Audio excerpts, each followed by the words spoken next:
Aujourd'hui, on a rendez-vous avec le Richard Gere français, Olivier Adler, fondateur de Lipstick.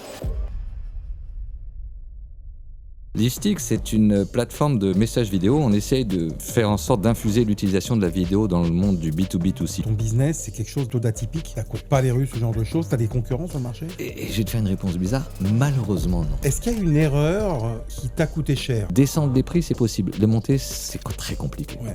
Comme je te l'ai dit, j'enseigne. Et je dis souvent à mes élèves, quand on se présente, moi, j'ai jamais travaillé un jour dans ma vie. Je vais vous présenter notre invité d'aujourd'hui. En l'occurrence, à l'époque, pas encore diplômé d'une école de commerce, il crée à 20 ans sa première entreprise, avec un autre Pascal d'ailleurs, dans le monde du software. L'aventure dure 15 ans et l'amène à vivre en Angleterre, aux États-Unis. À 33 ans, il retourne à l'école pour obtenir un MBA à l'INSEAD. Et depuis, il enchaîne les aventures entrepreneuriales, toujours dans la tech. Aujourd'hui, on a rendez-vous avec le Richard Gere français, Olivier Adler, fondateur de Lipstick. Bonjour Olivier. Bonjour Pascal. Ravi de t'avoir sur ce podcast. C'est quoi Lipstick? Ravi d'être là.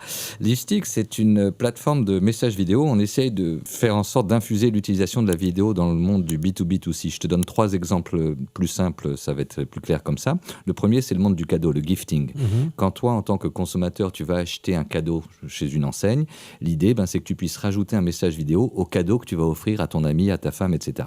Quand elle reçoit le cadeau, elle a un cadeau, et elle aura en plus un message vidéo de toi. Ça, c'est un premier use case. Le deuxième use case, c'est dans la vie client. Dès que tu dors dans un hôtel, que tu prends l'avion, que tu loues une voiture, que tu fais un achat, tu reçois un email, comment c'était. Et comment c'était, tu peux mettre 1 ou 5 étoiles, c'est tout.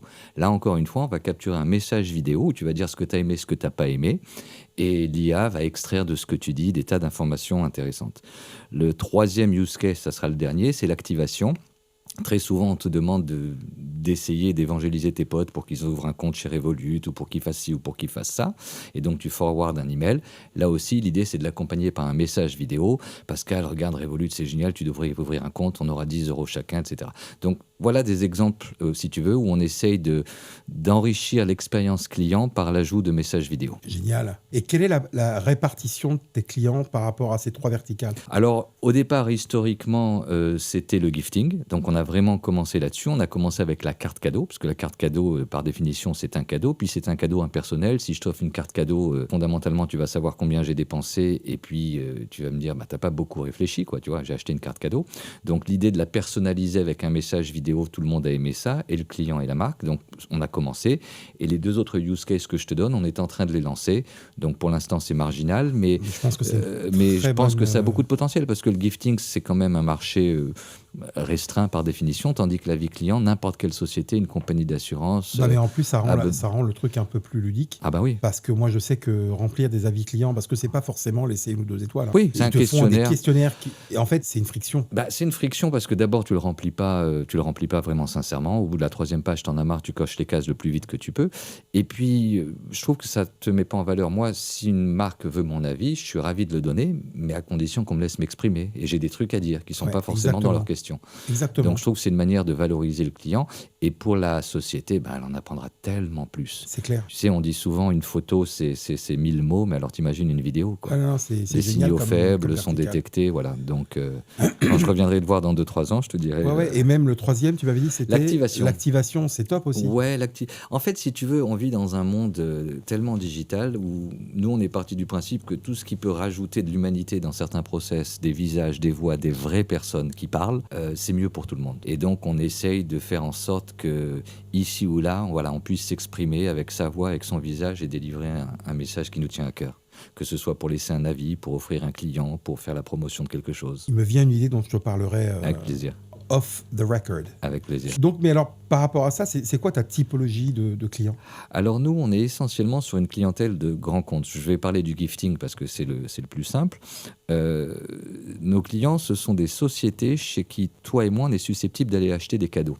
Donc nos verticaux principaux, c'est par exemple le parfum. Souvent, tu offres un parfum. Donc on travaille bien avec Sephora, on travaille avec d'autres. On a les fleurs aussi. Les fleurs, c'est souvent un objet qu'on offre. On a les bijoux. On travaille avec Histoire d'Or. On a les produits culturels, Cultura par exemple. On a la mode, on travaille avec Dior, Loro Piana. Donc si demain tu me dis, Olivier, le PDG de Renault, c'est mon client, c'est mon ami, je te le donne. On n'offre pas une voiture tous les jours en cadeau. Donc mes verticaux, ce sont vraiment les À objets part cadeaux. sur les deux autres À part sur les deux verticales que autres, tu ouais. évoquais. Mais sur Ça le élargit gifting, ton champ de exactement, prospection. évidemment. Mais sur le gifting, ce sont des enseignes que j'appellerais cadeaux. Donc les fleurs, le parfum, le vin, la mode, les livres, les expériences. On travaille avec Wonderbox, où là, par définition, tu vas acheter un coffret, c'est forcément un cadeau. Ouais, clairement. Clairement. Ok, et donc du coup, j'imagine que par rapport à ton expérience, à ton ancien business, la cible, donc c'est plutôt c'est un peu identique, c'est un peu des grands comptes, c'est pas les mêmes interlocuteurs, mais pourquoi pas les TPE, PME? Alors, on en a quelques-uns. Sur le marché des fleurs, par exemple, il nous arrive de travailler avec des petites enseignes qui veulent offrir ce service pour se différencier. Pareil pour certains sites marchands, parce que notre solution fonctionne aussi bien pour des achats retail que pour des achats e-com. Donc, on a des petits clients. Et je crache pas dessus, au contraire. Je veux dire, ça me plaît beaucoup parce qu'il y a aussi du volume. Mais c'est vrai que moi, ma spécialité, c'est les grands comptes. J'ai fait ça toute ma vie, donc je suis plus à l'aise sur ce segment-là. Ils ont pas mal d'avantages, on pourra en reparler. Mais je ne m'interdis pas les petits comptes que j'adore et j'en ai. Alors, les grands comptes, c'est spécial. Mais je peux te parler d'abord des avantages avant de te parler des problèmes. D'abord, quand tu signes un grand compte, il y a une notoriété. Et moi, dans mon business, si tu veux, c'est les clients amènent les clients. Ouais. Donc, si demain, je te dis que j'ai signé Dior ou Sephora, c'est quand même beaucoup plus parlant que si j'ai signé une petite marque ou la parfumerie du coin. Ouais. Donc, il y a cette notion de notoriété. Au niveau prix, soyons honnêtes, ces gens-là ont plus de moyens que d'autres. Donc, tu es capable de vendre des deals un peu plus importants. Tu es plus sticky, c'est-à-dire qu'une fois que, si tu veux, tu t'es intégré dans le site web de ces gens-là et que tu es intégré dans leur process, il nous arrive d'en perdre des clients, c'est la vie, mais généralement on les garde assez longtemps parce qu'on est bien imprégné dans leur process. J'ai pas d'impayé sur des grands comptes, ça m'est arrivé sur des petits comptes, mais des grands comptes, ils mettent le temps qu'il faut pour payer, mais ils payent. Donc voilà, pour toutes ces raisons-là, et puis peut-être parce que je suis plus à l'aise aussi avec la démarche commerciale, on aura l'occasion d'en reparler, j'imagine, je suis plus à l'aise avec ce segment-là. Ouais, et puis une chose, ce sont ces gens-là qui... Ma société est incubée par LVMH. Ils ont les moyens et la volonté d'investir pour améliorer l'expérience client. Curieusement, ces gros groupes-là, ceux qui sont successful, pour parler français, ils ne se reposent pas sur leur laurier. Ils sont en permanence à la recherche de solutions innovantes pour en permanence améliorer les choses. Donc c'est un bon terrain de jeu pour nous. Tu vois, tu es une petite société, tu fais ton truc. Moi, ce que je vais te proposer, c'est la 8e roue du carrosse. Clairement. Donc c'est pas le sujet. Alors que eux sont justement en veille à l'affût de nouveautés. Je vais te partager des chiffres confidentiels qui ne le sont pas vraiment, mais tu prends certaines enseignes dont je tairai les noms, 80% de leur chiffre d'affaires, c'est du cadeau. 80% c'est du cadeau. Tu prends des sociétés dans la cosmétique, ou prenons un exemple simple et on ne va pas donner de nom, mais le parfum, le bijou, c'est quand la dernière fois que tu t'es acheté un parfum? C'est quand la dernière fois, j'espère pas trop souvent, que ta femme s'est acheté un bijou? Tout ça, c'est des cadeaux à 80%.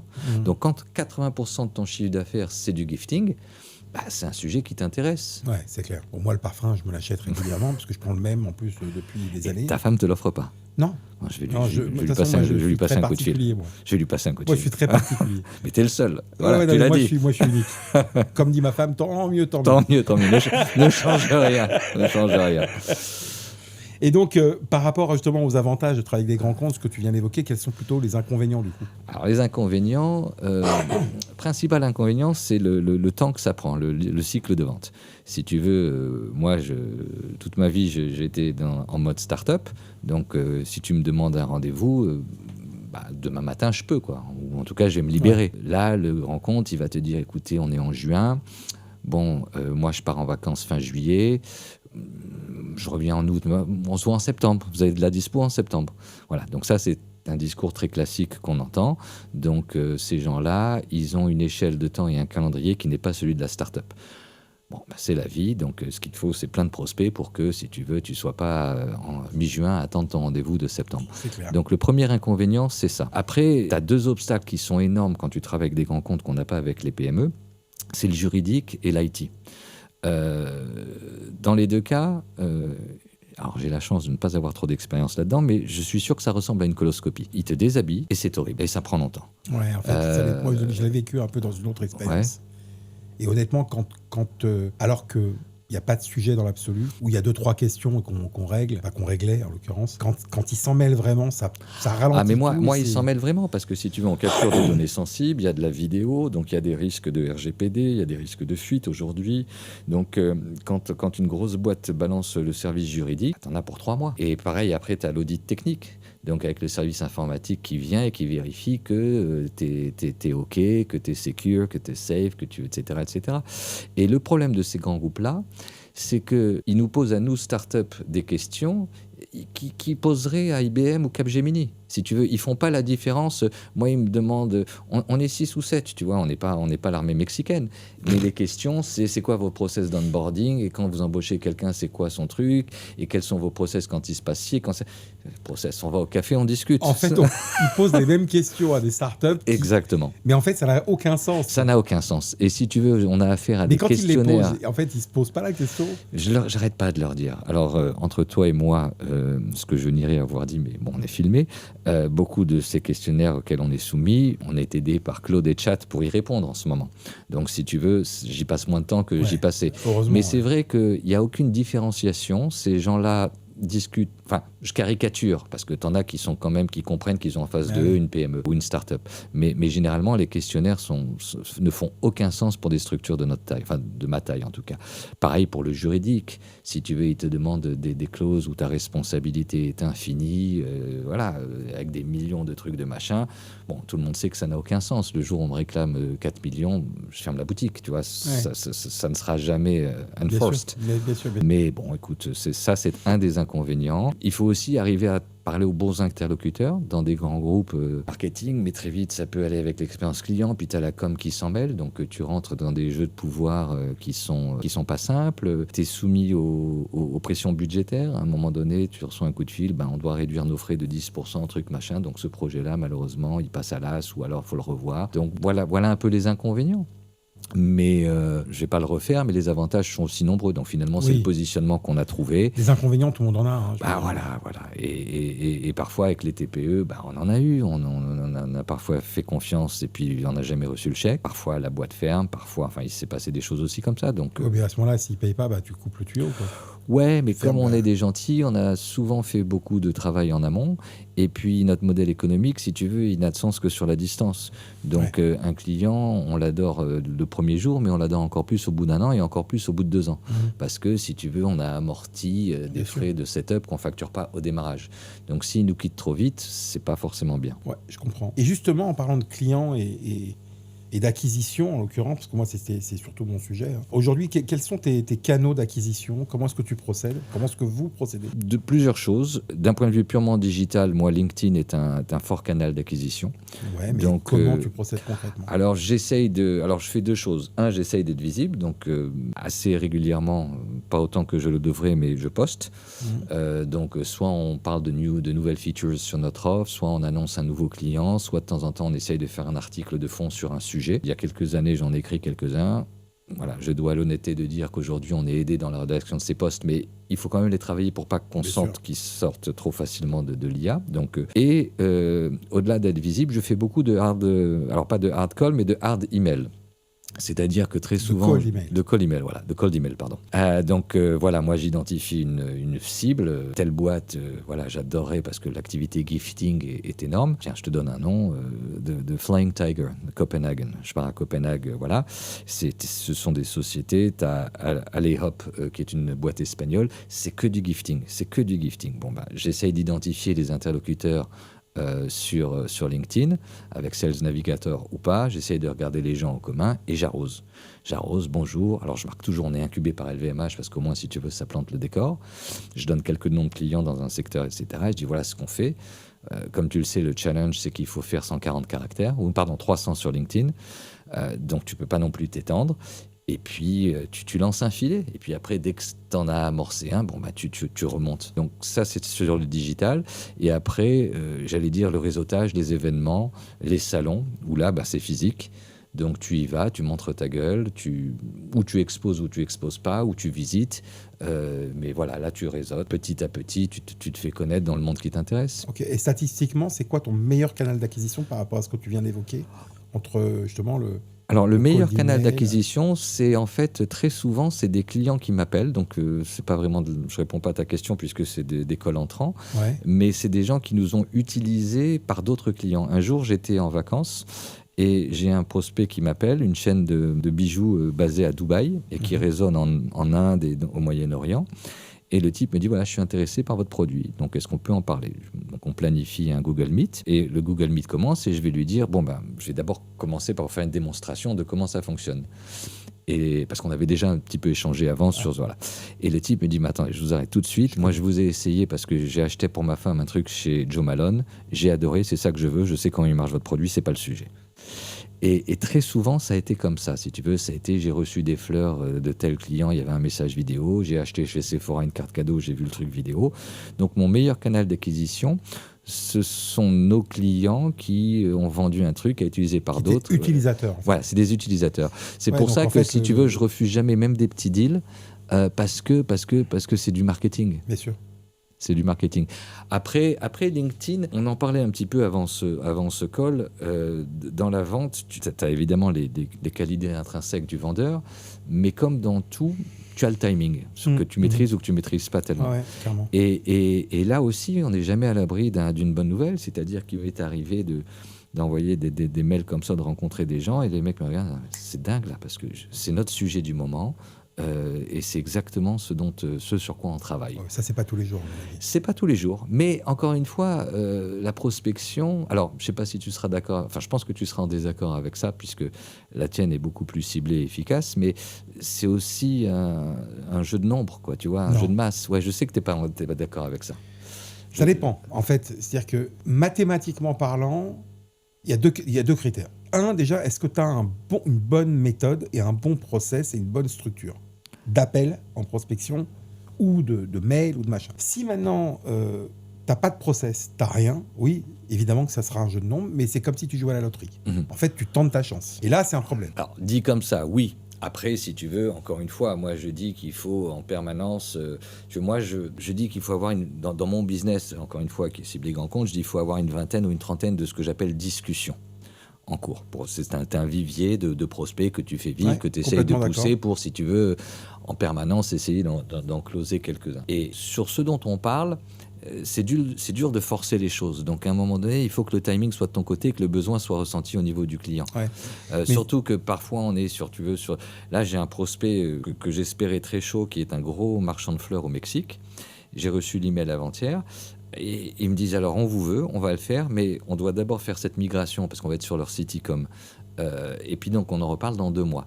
Je monte au ciel, je redescends. Ils vont pas signer avant. Alors, je peux essayer de leur dire, OK, on travaille sur le contrat avant pour que, etc. Mais à un moment donné, voilà, tu es dépendant de choses où si le timing est pas bon, le timing est pas bon. Oui, mais je comprends parfaitement. En fait, ça dépend de ce que tu vends. C'est toujours pareil. Moi, avant de démarrer chez un client dans mon métier de coach de vente, il y a une question que je pose systématiquement à mes interlocuteurs, en général, donc des dirigeants. Et dans l'extrême majorité des cas, ils sont incapables de me répondre. Tu vas me la poser, alors.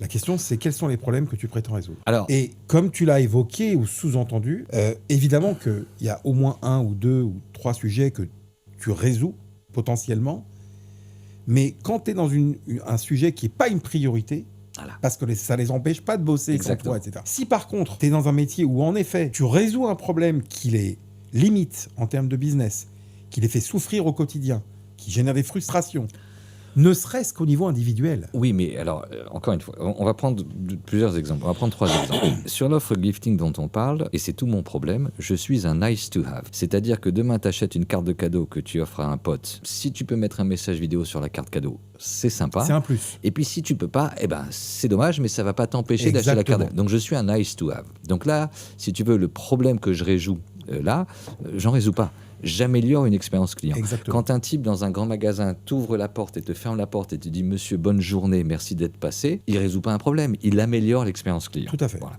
Donc, malheureusement, voilà. Après, si tu veux, j'ai quand même mené une réflexion de fond pour prouver un ROI positif. Parce que ça peut quand même se modéliser, surtout que parfois notre service est vendu. Tu vois, sur des sites de fleuristes, par exemple, rajouter un message vidéo, ça coûte 1 €, 50 centimes, 1,50 € selon les marques. Donc on peut quand même arriver à un ROI. Quand je te parle de l'avis client, alors là, on résout beaucoup plus de pain points. C'est-à-dire qu'il faut collecter des données, il faut qu'elles soient sincères, il faut qu'elles soient exploitables, il faut qu'on en détecte des signaux faibles ou des signaux forts, il faut qu'on valorise le client. Et les solutions traditionnelles, non, non, non, non, non. Et ce qu'on propose, oui, oui, oui. Donc là, on résout un pain point. On en parlait avant, je vais pas trop en parler aujourd'hui, mais 10% de mon temps, j'enseigne et j'ai des problèmes de correction de copie pour les partiels ou pour les examens de mes étudiants. Et donc, je suis en train de lancer une solution qui va automatiser la correction de copie grâce à l'IA pour les groupes éducatifs. Alors là, c'est du bonheur. Parce que le ROI, voilà, je suis allé voir une directrice d'un groupe et je lui ai dit, voilà, combien ça vous coûte de corriger une copie ? Tant. Je dis, bah voilà, moi avec mon système, c'est 1 euro, c'est-à-dire probablement entre 5 et 10 fois moins que ce que vous. Et ces gens-là sont éminemment sensibles au discours économique. Et en plus, là, tu résous des vrais pain points parce que tu vas dire, c'est plus rapide, c'est moins cher, c'est mieux pour les, etc., etc. Et c'est mieux fait en plus. Et c'est mieux fait. Donc si tu veux, oui, la question que tu poses, c'est probablement la plus importante et je comprends que tu la poses. Sur le gifting, c'est pas simple parce que je suis un nice to have. Si demain tu es un must have ou si demain ton ROI il est mécanique, c'est quand même un peu plus simple, tu me l'accorderas. Évidemment. C'est pour ça que d'ailleurs, moi quand j'ai des jeunes qui viennent me voir en me disant qu'ils ont une idée, un business en tête ou quoi, la première chose que je leur demande, c'est quel problème tu prétends résoudre. S'il n'y a pas de problème à résoudre, passe à autre chose. Alors je suis entièrement d'accord avec toi. Sinon, tu seras dans un nice to have et tu construis pas un business sur un nice to have. Je parle d'un business... Oui, non, je suis d'accord. Alors après, si tu veux, j'ai quand même un rêve, c'est que ce nice to have devienne un must have. Je te donne un exemple, on va citer des noms. Dans le domaine de la parfumerie, Sephora est un client, Marionneau est un client. Si demain j'arrivais à avoir Nocibé, tu vois, bon, bah, tu as à peu près les 3 leaders, et après, s'il y en a un 4e et qu'il ne le fait pas, bah, ça devient un désavantage compétitif. Après, il faut qu'il régularise. Voilà, donc si tu veux, plus tu es installé, plus tu deviens non pas un nice to have, mais alors je ne vais pas dire un must have, mais une commodity qu'il faut avoir dans le checkout. Tu te démarques des autres en négatif voilà. Si tu l'as pas.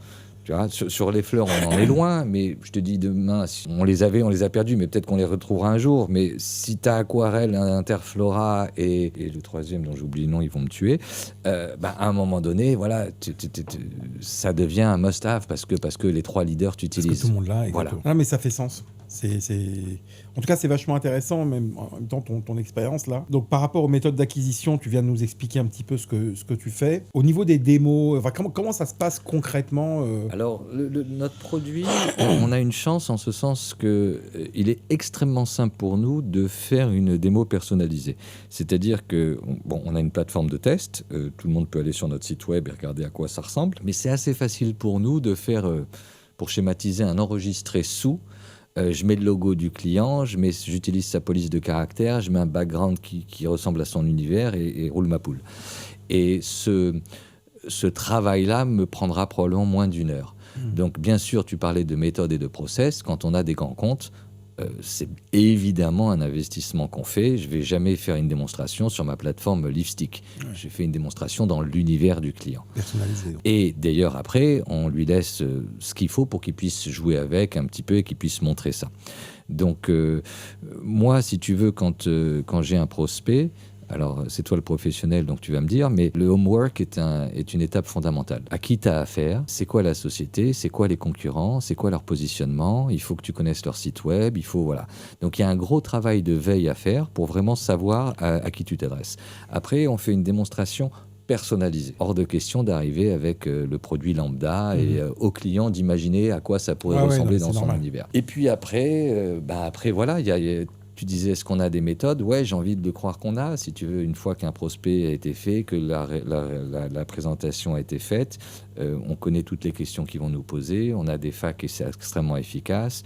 Dans un monde idéal, il va très vite nous demander à quoi ressemblent nos contrats types, nos CGU, à quoi ressemblent... Donc on a un espèce de data room où voilà, pour les grands comptes, les polices d'assurance, les audits, les trucs, les machins, enfin tout est prêt, tu vois, tout est prêt. Ce qui n'enlève jamais... voilà, la discussion reste toujours longue, mais les process sont là, les documents sont prêts. Ils nous demandent tous, montrez-moi comment telle enseigne l'utilise, ou montrez-moi comment... comme ces opérations sont publiques, on a les copies d'écran, on peut montrer demain ce comment Marionneau l'utilise, comment Sephora, comment Joe Malone, comment Cultura, comment Carrefour, c'est public. Donc, si tu veux, c'est assez facile. J'ai pas j'ai des accords de confidentialité, mais montrer comment on est sur tel site ou montrer comment on est sur tel site, voilà, il n'y a pas d'accord de confidentialité. Va acheter un truc en ligne chez machin, puis tu verras comment on est. Donc, je peux te faciliter la vie. Ah ouais, je comprends. Ok, bah écoute, c'est plutôt intéressant. Enfin, c'est vrai que ton activité, en fait, ton business, c'est quelque chose plutôt d'atypique. Ça court pas les rues, ce genre de choses. T'as des concurrents sur le marché? Et je vais te faire une réponse bizarre. Malheureusement, non. Et je dis bien malheureusement non. Mon problème principal, si tu veux, c'est un problème d'évangélisation. C'est-à-dire qu'un dîner en ville, qu'est-ce que tu fais? Tu vois, je raconte, etc. Je dis, tu rajoutes un message vidéo sur un cadeau. Ah, c'est sympa, ça, je savais pas que c'était possible. Voilà mon problème. Donc, si tu veux, s'il y avait 10 concurrents, on serait 10 comme moi à évangéliser les marques et à leur dire que c'est un must-have et qu'il faut permettre ce niveau de customization dans un parcours d'achat, et j'aurais plus de clients. Parce qu'après, si tu veux, une fois que le besoin est établi, c'est une question de danse du ventre, et je ne serai pas le premier, je ne serai pas le dernier, tu vois. Tandis que mon problème, c'est d'évangéliser. Donc, je regrette ce manque de concurrence. J'ai souvent des amis qui me disent, si demain Amazon le proposait, ça serait la meilleure nouvelle de l'année. Tu vois, si Amazon demain rajoute cette option, ils ne le feront pas avec moi pour 1000 raisons. Mais si Amazon demain permettait à un offrant de rajouter un message vidéo pour le destinataire de son cadeau, c'est génial. Parce que ça deviendrait mainstream. Et à ce moment-là, tu aurais des... Parce que je pense que, si tu veux, c'est quand même une boîte de tech et que, si tu veux, je ne suis pas sûr qu'ils sous-traitent ce genre de choses et qu'ils auraient complètement les moyens, si tu veux, de développer. Au moins pour tester l'option. Mais voilà, je pense qu'ils auraient les moyens de le faire tout seuls. Ouais. Et puis voilà, ils sont à Seattle. Alors, je sais que je connais bien les États-Unis. Mais quelque part, tu parlais de concurrence. Ça évangéliserait les foules. Et pour Amazon qui le ferait, t'en as quand même 1000 autres qui se disent « Ah, c'est sympa, il faudrait le faire, mais j'ai pas les moyens. » Et là, ils viendraient. Donc je regrette cette absence de concurrence. Et après, il existe ici ou là des initiatives. Après, la concurrence aujourd'hui, on discutait de l'IA avant ce podcast. Si tu veux, beaucoup de sociétés aujourd'hui vont avoir comme réflexe face à une offre, est-ce que je peux le faire moi-même? Logique. Ce qui est un concurrent logique. Et l'IA, aujourd'hui, abaisse le coût d'une réponse positive. Oui, tu vois, ce qui te coûtait 10 peut te coûter 2 aujourd'hui. Après, je continue de penser qu'on est pricé à un niveau où, non, ça ne vaut pas le coup que tu essayes. Exactement. Voilà. Et puis c'est un métier. C'est un métier, parce qu'il y a beaucoup de complexité. Ça a l'air simple comme ça, mais il y a 1000 complexités. Il y a la modération, il y a le stockage, t'as iOS, t'as Android, enfin voilà, il y a plein de choses. Donc pour répondre à ta question, la concurrence, ici ou là, on voit des initiatives. Et franchement, à chaque fois qu'elle voit le jour, je connais les gens qui sont derrière, on se parle gentiment et on se félicite d'être tous présents sur le marché. J'ai une question à te poser, moi. Puisqu'on va, surtout sur le côté sales, etc. Quelle a été ta plus grande difficulté depuis que tu as lancé Lipstick, commercialement parlant, en termes de recrutement, en termes de développement, en termes de... Où est-ce que tu as souffert? Où est-ce que tu souffres encore aujourd'hui, peut-être? Je ne sais pas. Sur les réponses à apporter au service IT des grosses boîtes. Tu signes avec une maison très très prestigieuse. Je ne vais pas donner de nom, mais Dieu sait que chez LVMH, il y a des maisons très très prestigieuses avec, pour certaines, lesquelles on a eu la chance de signer. Ces gens-là demandent des garanties, des sécurités qu'on est incapable d'offrir naturellement et simplement. Voilà. Alors, la bonne nouvelle, c'est qu'on ne stocke pas de données financières, on ne stocke pas de données démographiques, on ne sait pas si la personne est un homme, une femme, quel âge, on ne sait pas ce qu'elle a acheté, enfin, on ne sait pas grand-chose. Donc, en termes de données capturées, voilà, il n'y a pas vraiment de risque. Le RGPD nous a vachement facilité la vie parce qu'avant, on devait conserver des vidéos pendant très longtemps, maintenant, on doit les effacer très vite. Donc, si tu veux, notre coffre-fort en termes de données, on s'en fout, il n'y a rien. Donc, ça, c'est une bonne nouvelle. Mais ces gens-là te posent toujours les questions, bon, mais si votre service est down, comment on fait? On est dans des check-out. Donc, dans des check-out sur des paniers d'achat élevés. Quand tu es avec des marques de luxe, ces gens-là ont des attentes. Donc, ils nous interrogent sur la disponibilité de services, sur la modération. On signe des deals où on est présent dans le monde entier. Mais bon, comme je te l'ai dit, on est 6-7 et on est français. Donc, nos horaires d'ouverture, allez, moi, je leur vends à 6h, 23h, mais heure de Paris. On est utilisé dans 140 pays. Ça, c'est un chiffre dont je suis très fier. Ce qui veut dire qu'on a des utilisateurs au Japon, en Australie, partout. Donc, si tu veux, nos horaires d'ouverture ou d'assistance, elles sont forcément limitées. Donc, pour répondre à ta question, la grosse difficulté qu'on a, c'est face à ces mastodontes qui sont mondiaux, c'est d'arriver avec une offre de service, j'allais dire, compatible avec leurs attentes légitimes. Parce qu'ils ont raison de poser ces questions et de les demander. Il te parle de modération, donc il faut modérer. Bien sûr, il faut modérer. Modérer en français, je sais faire. En anglais, je sais faire. Un type qui va parler japonais ou chinois, je suis incapable de te dire ce qu'il dit. Et je suis incapable de te dire si ce qu'il dit ou les trucs devrait être blacklisté, autorisé ou... Et factuellement, ça t'arrive de modérer ? Ah oui. Alors, tout le monde nous le demande. Donc, si tu veux, la modération, comme pour toutes les plateformes, au départ, elle est sous-traitée à l'IA. Donc, tous les messages sont modérés. L'IA les regarde par définition tous. Et s'il y a une suspicion, alors suspicion, ça peut être bien évidemment la nudité, la violence, l'alcool ou les enfants. À ce moment-là, nous, on est avertis et on la regarde. Voilà, on regarde et on dit go ou no go. Mais si tu veux, sur 100 000 messages enregistrés, on en a banni 4 ou 5.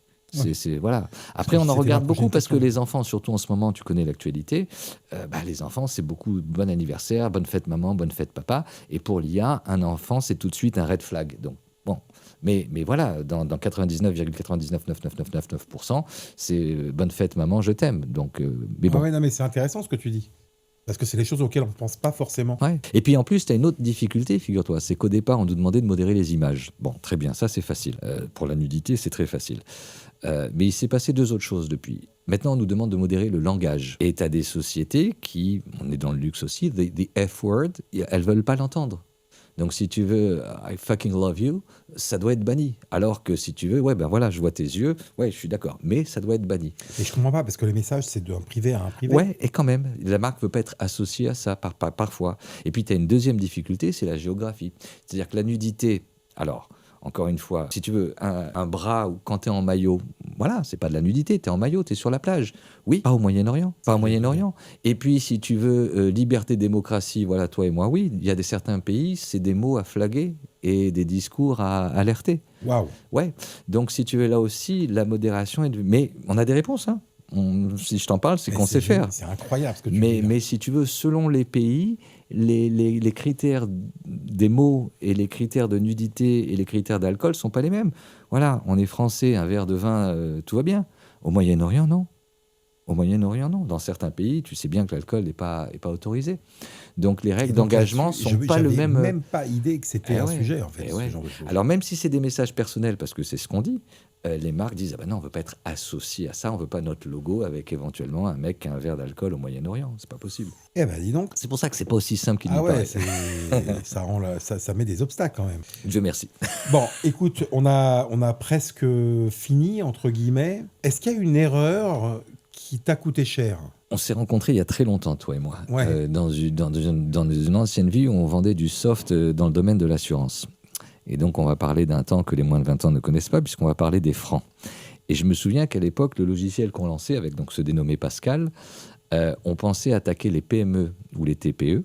Et donc, c'est un truc qu'on avait brassé à quelques milliers de francs.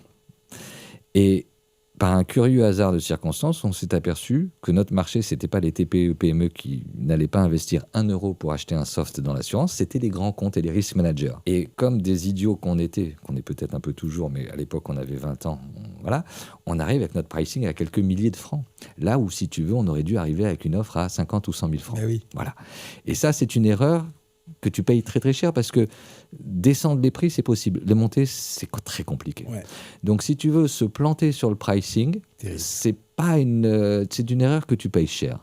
Alors, ça dépend, parce que ça dépend après de la cible. C'est-à-dire que tu ne vas pas voir le même client et lui dire, qui t'a dit, par exemple, on verra ça plus tard, lui dire, au fait, oui, mais il y a un mois, c'était 2000 francs.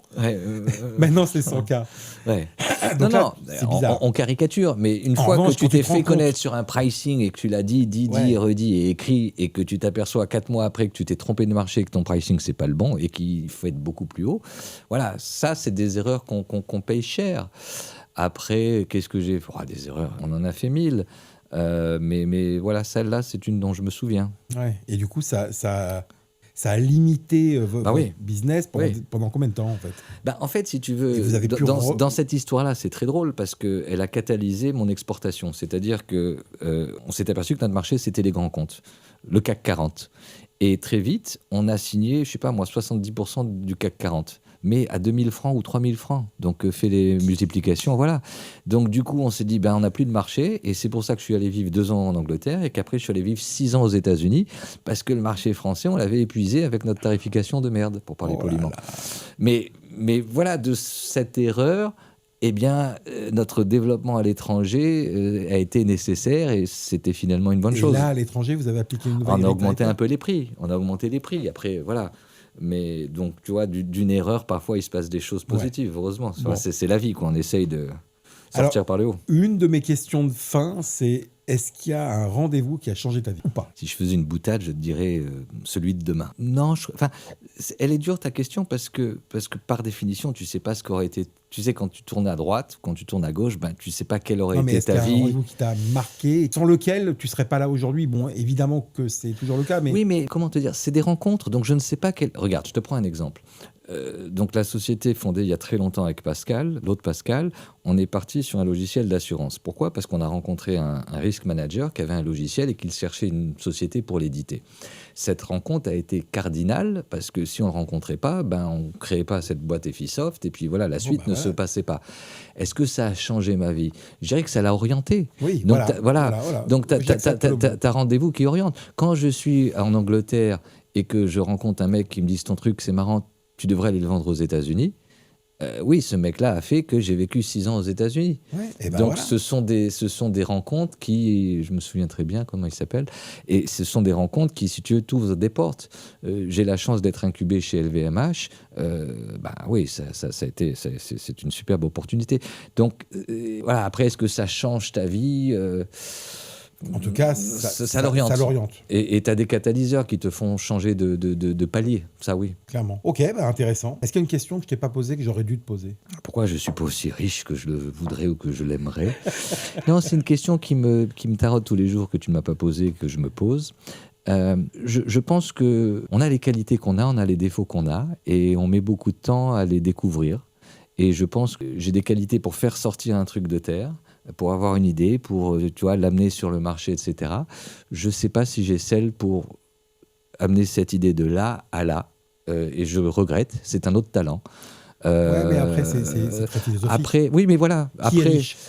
Alors, il y a des réponses que tu connais par cœur. Celui qui est heureux avec ce qu'il a. Voilà. Et ma foi, je suis immensément riche. Donc voilà. On va pas citer nos sources, mais tu les connais. Non, mais je veux dire, voilà. Pour moi, je gagne un loto tous les jours. Et puis, si tu veux, je pense que toi et moi, on a une chance extraordinaire. Enfin, j'espère qu'on en a plusieurs, mais on fait un truc qu'on aime. Et se lever tous les matins et faire un truc que t'aimes, tu sais, comme je te l'ai dit, j'enseigne et je dis souvent à mes élèves quand on se présente, moi j'ai jamais travaillé un jour dans ma vie. Alors, ils me regardent, comment c'est possible? Je dis, travailler, c'est très verré. C'est un instrument de torture latin. C'est un instrument de torture, un truc où on t'écartelait. D'ailleurs, quand une femme accouche, on parle de travail pour parler de ses contractions. Donc, si travail, c'est douleur et c'est avilissement et c'est c'est ça, j'ai jamais travaillé. Je bosse beaucoup, comme toi, mais on aime ce qu'on fait. Et donc, j'emploie pas ce mot travail. En tout cas, et ça, c'est une grande richesse. Je peux confirmer ce que tu dis, parce que honnêtement, pour t'avoir vu, parce qu'on se voyait au quotidien à une époque où on partageait un peu les mêmes locaux, je n'ai pas souvenir de te voir sans sourire. C'est gentil. Mais j'ai cette chance extraordinaire de faire ce que j'aime. Donc, du coup, ça change tout. Et d'ailleurs, toi et Pascal, vous étiez un petit peu le binôme parfait, parce que vous étiez différents de l'un de l'autre. Ouais, attends, il n'est pas là, donc soyons clairs. Moi, c'est mieux, non? Non, mais déjà, lui, c'est pas Richard Gere, c'est encore un autre. Il va peut-être voir cette vidéo. Non, mais j'espère d'ailleurs. En tout cas, on lui fait un grand coucou. Absolument. On l'aime beaucoup. Vraiment, 2 personnalités, vous étiez et vous êtes assez sympathiques et professionnels en plus. C'est ça qui est bien.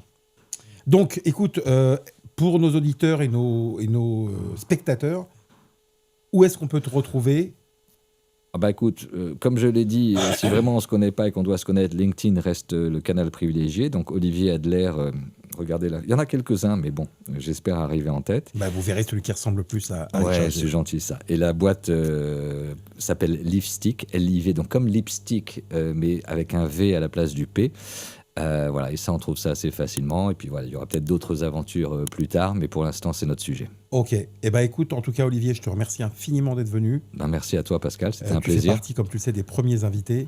Quel honneur. J'espère que ça vous a plu à tous et que vous serez présents lors du prochain épisode. Je vous dis à très bientôt. Merci beaucoup. Merci Olivier. Merci, Pascal. Ciao.